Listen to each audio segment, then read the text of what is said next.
Welcome.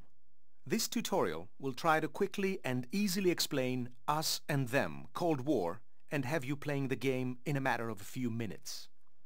To understand through the game in its full depth, to learn all the available actions, features, strategies and secrets, you must read the game manual, as in this tutorial you won't find most of the information included there.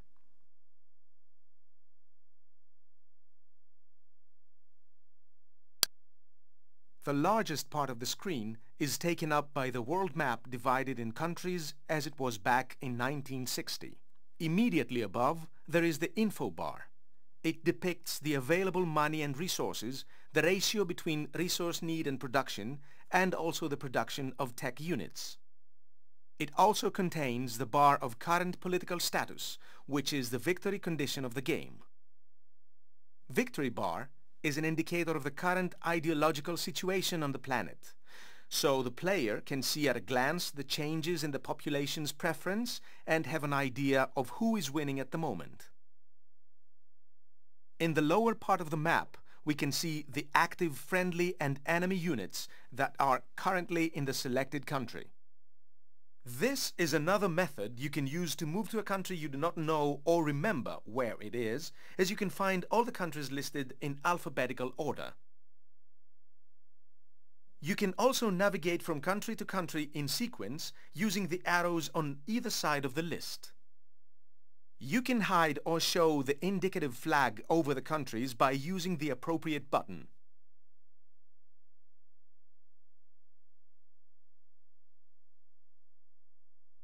To the right, there is a panel, into which appear the attributes and available actions of the currently selected unit or country.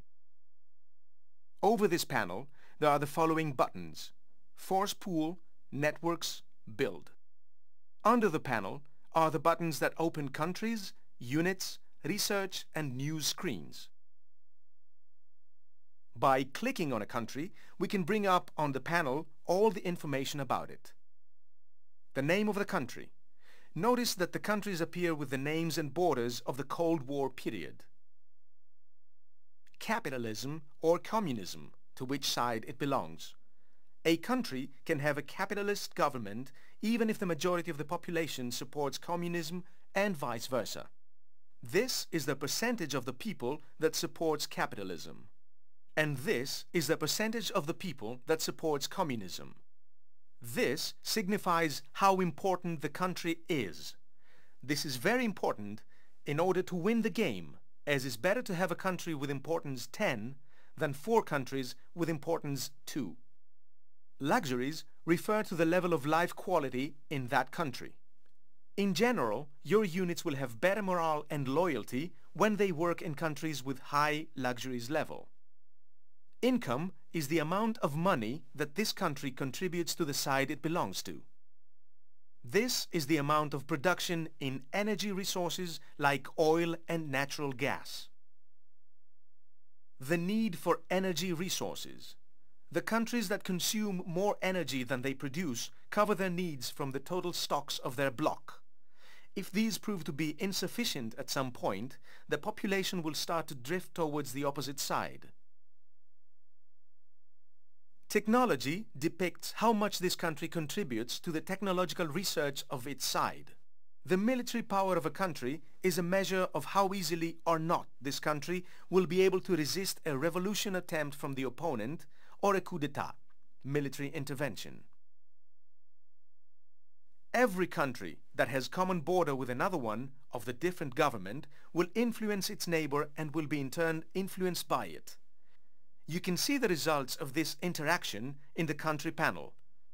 Strategic importance is the most significant factor here, as the country with a higher value in that field wins in this case. This is the option for military intervention. By clicking an agent, we bring up on the panel all the information about him. These are the available actions we can order him to take at the moment. Here is a depiction of the actions he takes by himself. By withdrawing a unit from the map or clicking on the Force Pool button, we bring up the Force Pool screen. By clicking on the header of each field, we can sort the units in ascending or descending order. After selecting a unit here and then clicking on a country on the map, we can place the unit there, if of course the unit has available actions. When an agent is in the force pool, we can also put him on training by clicking the corresponding button next to his name. By clicking on the Build Units button, we bring up the corresponding screen. Here we can order units to be delivered to our force pool next turn. Building units is quite simple and is done by using the arrows next to the icon of each unit type. The game informs us about the cost of every unit type and also the total cost of the units that we are building. By clicking on the Network button, we bring up the network screen. Here we can see all our spy networks with their name and number of members.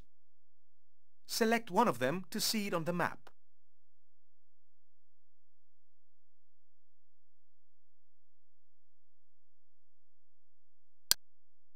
Every time that you click on a unit, you can see in his panel all the available actions he can do. In most cases, your agents will use their skill, experience, morale and network skill in order to accomplish the missions you will assign them. Of course, they must also overcome the experience and skills of their opponents and, in some cases, the military power of the country they're operating.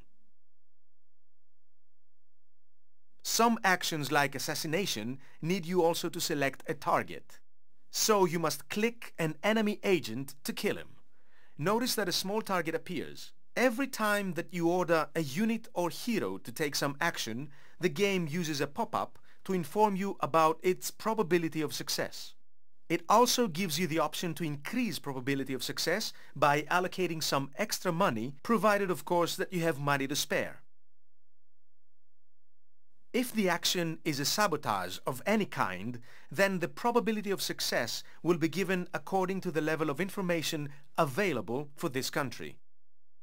For example, if the target is on the first level of information, only with stars, then the success probability will be presented as equally obscure. Every unit that performs an action has an increase of experience regardless of the outcome. In fact, the less the success probabilities for the action are, and therefore more difficult to succeed, the bigger the increase in experience will be.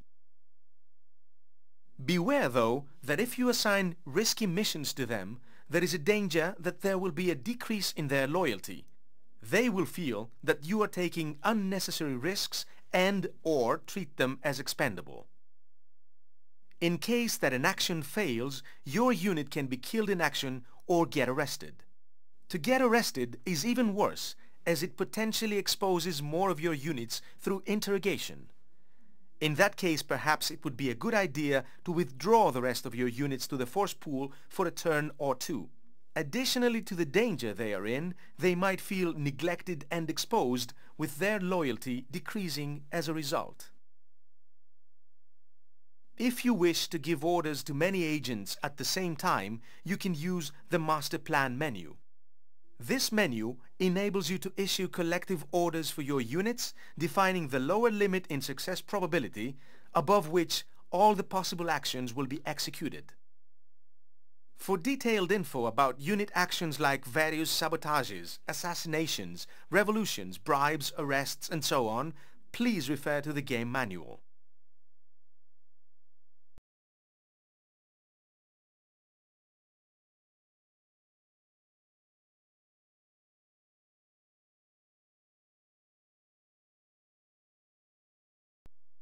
A bloc can intervene militarily in a friendly country whenever the player chooses to do so. This action has severe consequences in case of a success and even more severe in case of a failure. So the only reason for a player to proceed in such an extreme action is to prevent a revolution that will lead the country to the enemy bloc.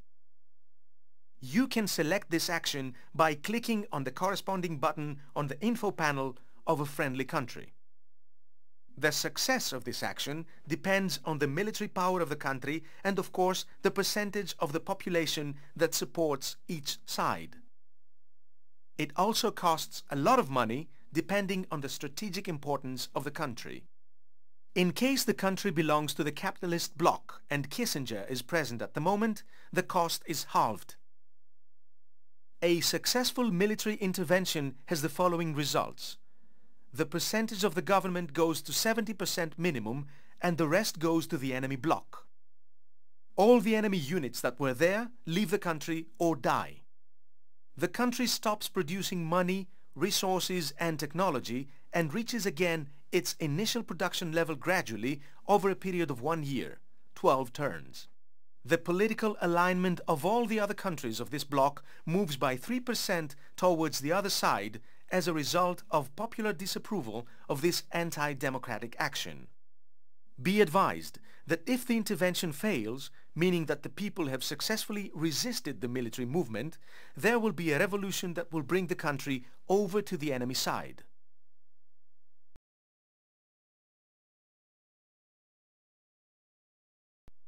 By clicking the research button, we bring up the research screen.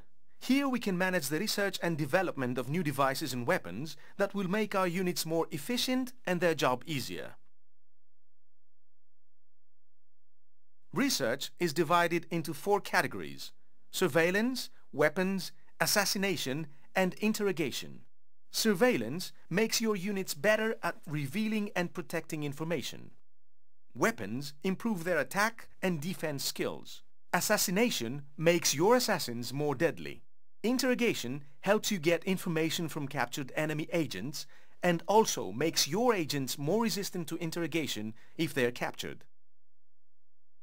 By clicking on each category, we can see a list with all the available devices. By selecting one, we see a picture of it, a short description of what it does, the cost in tech units and how many turns it will take for the research to be concluded. Notice that with black color are listed all items already researched. Beware that when you leave the research screen, your scientists will continue working on the device that you selected last.